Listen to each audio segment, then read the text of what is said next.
बोल रहा हूं। नो का मतलब क्या है? रेस्ट।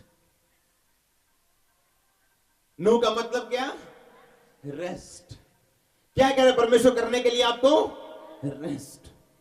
कहता बी रिलैक्स, अपने स्पिरिट में क्या हो जा? रिलैक्स हो जा। एक बार एक इस दुनिया में जिस पास्टर की सबसे बड़ी चर्च है, पॉल योंगिचो,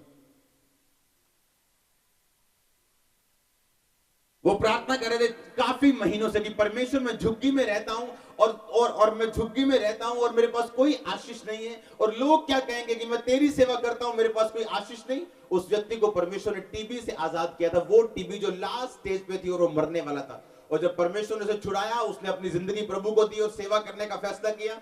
और जैसे सेवकाई में आया, कोई बरकत नहीं, कोई आशीष नहीं।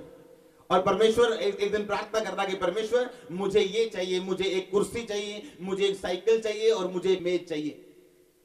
और प्रार्थना करता करता एक दिन चर्च में गवाही दे बैठा। कहता परमेश्वर ने मुझे एक मेज दे दी, एक कुर्सी दे दी और एक साइकिल दे दी।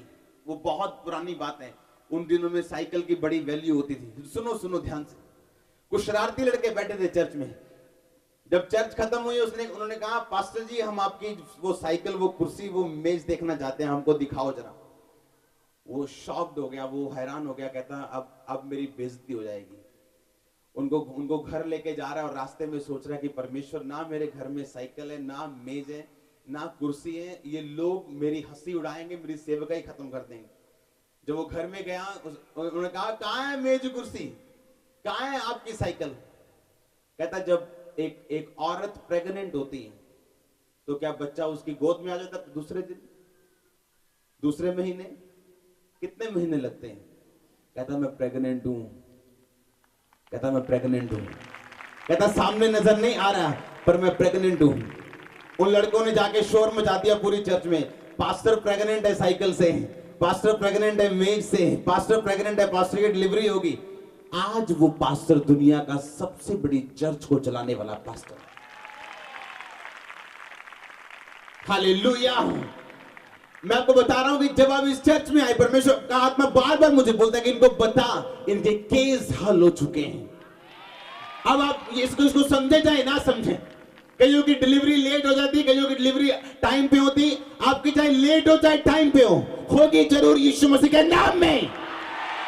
मैं वही आपको बता रहा हूं। सो आपको रेस्ट करनी है। हालेलुया। आप मानो या ना मानो इस बात को, दो जन खड़े हो जाओ। ये भाई, मान लो ये भाई परमेश्वर है और ये विश्वासी है, और इसने प्रभु को पकड़ा हुआ है। इसने प्रभु को पकड़ा हुआ है दोनों हाथों से। समझ आ रही कि नहीं आ रही? ये कौन है? विश्वासी। ये कौन है? परमेश्वर। ऐसा मान लो ये परमेश्वर है और ये विश्वासी है, और उसने परमेश्वर को पकड़ा हुआ है। और ये मुसीबत है, मान लो है नहीं, और इसको खींच रहा है पीछे से। और इसने परमेश्वर को क्या किया हुआ है? खींचना पूरा जो इसने क्या किया हुआ है? और परमेश्वर खड़ा है, परमेश्वर हिलता नहीं क्योंकि परमेश्वर महान है। और ये क्या कर रहा है? परमेश्वर को पकड़ा हुआ है इसने। और दूसरा तरीका भी है, ये कहे परमेश्वर मैं आपको नहीं पकड़ सकता, आप मुझे पकड़ लो। और अब खींच। अब ये खींच नहीं पाएगा क्योंकि इसको किसने पकड़ा हुआ है? अब आपकी मर्जी है, या तो आप परमेश्वर को पकड़ लो या परमेश्वर को पकड़ने दो अपने आप को। आमीन। और यदि आप परमेश्वर को पकड़ोगे, फिर आप बोलोगे परमेश्वर हाय मेरा सिर दर्द, हाय मेरे बच्चा नहीं है, हाय परमेश्वर मेरा बिजनेस, हाय परमेश्वर ये, हाय परमेश्वर वो। आप फिर परमेश्वर की सिरदर्दी आप ले रहे हो और परमेश्वर कुछ नहीं कहेगा। परमेश्वर वही चीज जो आपको 2 साल बाद मिलनी है, रो रो के भी 2 साल बाद मिलनी है, हंस के भी 2 साल बाद मिलनी है, आपकी मर्जी रो के लेने की, हंस के लेनी। हालेलुया। कुछ लोग हैं जो रेस्ट कर रहे हैं, जो जानते God's time is the best time. आमीन। अब अगर दाऊद की लाइफ को ध्यान से देखें, वो जानता था कि परमेश्वर ने जो मुझे कुर्सी देनी है वो मेरे टाइम पे आनी है। अब मैं रोऊं या चिल्लाऊं या हंसी खुशी लूं, सब लोग हम स्वर्ग जा रहे हैं जितने यीशु को विश्वास करते हैं। पर कोई लोग स्वर्ग जा रहे हैं साइकिल पे, रो रो के, घुटने दर्द करा करा के। कोई लोग जा रहे हैं बाइक पे, कोई लोग जा रहे हैं प्लेन पे, कोई लोग, कितने मेरी बात को समझ रहे हैं? हम सब बढ़ रहे हैं आगे। परमेश्वर ने आपको उत्तर देना ही देना है। पर प्रॉब्लम क्या है, आपने उसको पकड़ा हुआ है जोर से और आप सारी सिरदर्दी आधी आप ले रहे हो, आधी परमेश्वर को दे रहे हो। परमेश्वर कह रहा आधी आधी मत कर, पूरी मुझे दे और रिलैक्स हो जा, मैं जानता हूं तेरे को। आमीन। तू रिलैक्स हो जा, मैं जानता हूं तेरे को कौन सी चीज तुझे कब देनी है। आप ध्यान से बाइबल पढ़ो। सुलेमान आशीषित क्यों था, जबकि लड़ता रहा दाऊद, लेकिन सुलेमान ज्यादा आशीषित था। अच्छा है कि आप पीस में रहो। जिन दिन में आप पीस में रहेंगे, आप शांति में रहेंगे, आप ज्यादा अपने आप को बढ़ा हुआ पाएंगे। कितने मेरी बात को समझ रहे हैं? अब या तो आप परमेश्वर को पकड़ लो, तो या परमेश्वर को बोलो परमेश्वर मुझे पकड़। हालेलुया। अगर आप बाइबल ध्यान से पढ़े तो जो पहले जो रेस्ट की, नूह का मतलब क्या है? पुरुष और अपने समय के लोगों में खड़ा था और नूह परमेश्वर के साथ साथ चलता रहा। सब बोलो आमीन। और नूह से शेम, हाम और यपेत नामक 3 पुत्र हुए। सब बोलो आमीन। शेम, हाम और यपेत।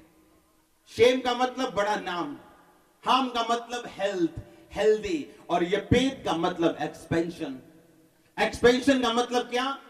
जिस तरह हदें बढ़ाई जाती है, किसी राज्य को बढ़ाया जाता है, जिस तरह एक मकान को 10 मरले से 20 मरले किया जाता है, उसका मतलब क्या है? एक्सपेंशन। कब आई एक्सपेंशन? कब हद बढ़ी? जब किसकी हद बढ़ी? ये पेट किसका बेटा था? यानी एक्सपेंशन किसके अंदर से पैदा हुई? नूह का मतलब क्या?